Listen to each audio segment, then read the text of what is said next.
नमस्कार, आप देख रहे हैं द ऑट ट्रेंड। शाओमी और ऑफलाइन मार्केट रिटेलर्स के बीच में एक टकराव जारी है और ये मामला सुलझने की बजाय और बिगड़ता जा रहा है।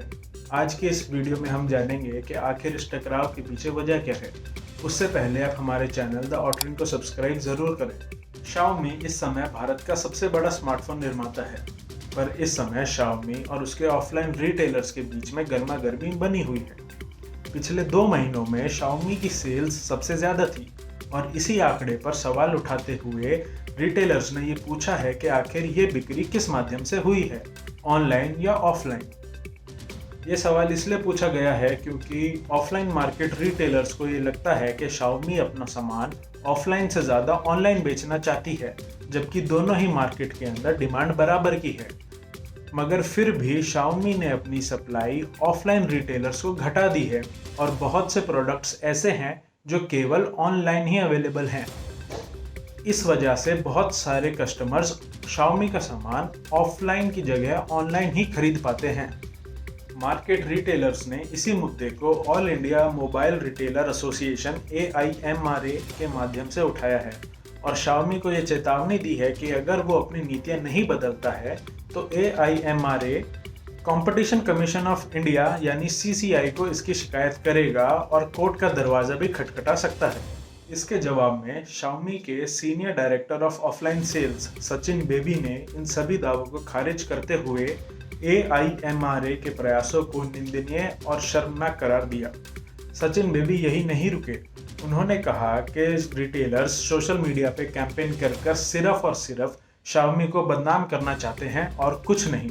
शाओमी की इस बयान की वजह से मामला सुलझने की जगह और ज़्यादा बिगड़ गया है। अब मोबाइल रिटेलर्स ने शाओमी के खिलाफ एक पूरा मोर्चा भी खोल दिया है। पहले उन्होंने सचिन को आड़े हाथों लेते हुए कहा कि उनके बयान में केवल कंपनी का घमंड दिखाई देता है, जबकि उन्हें इस समस्या को सुलझाने की सूझबूझ दिखानी चाहिए थी।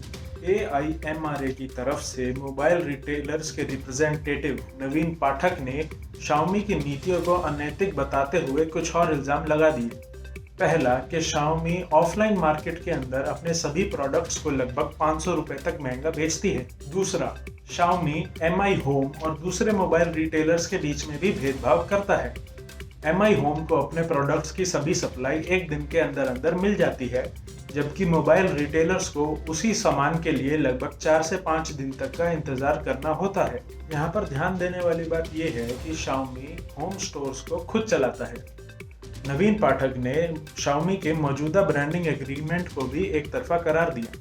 उन्होंने इस एग्रीमेंट की शर्तों के बारे में भी बताया, जैसे जो दुकान का बैनर या हेडर होगा उस पर ब्रांडिंग शाओमी की ही होनी चाहिए। दूसरी, जो स्टोर का मैनेजर होगा वो भी यूनिफॉर्म शाओमी की ही पहनेगा और स्टोर के अंदर लगभग 50% एडवर्टाइजिंग शाओमी की ही होनी चाहिए। इन शर्तों का पालन ना करने पर शाओमी चाहे तो अपने प्रोडक्ट्स की सप्लाई रोक सकता है। आखिरी में नवीन पाठक ने यह कहा कि इन नीतियों से शाओमी का भी उतना ही नुकसान है। ऐसा उन्होंने इसलिए कहा क्योंकि शाओमी ऑफलाइन मार्केट की एडवर्टाइजिंग के अंदर ऑनलाइन मार्केट से बहुत ज़्यादा पैसा खर्च करती है। साथ ही टायर 2 और टायर 3 सिटीज़ के अंदर शाओमी की प्रोडक्ट्स की डिमांड बहुत ज़्यादा है। तो फिर आखिरकार शाओमी अपने मोबाइल रिटेलर्स के साथ ऐसा बर्ताव क्यों कर रहा है? इसी सवाल का जवाब जानने के लिए AIMRA ने एक थर्ड पार्टी ऑडिट की मांग की है। अब क्या MI इस मांग को स्वीकार करता है या फिर वो अपनी नीतियों के अंदर बदलाव लाता है?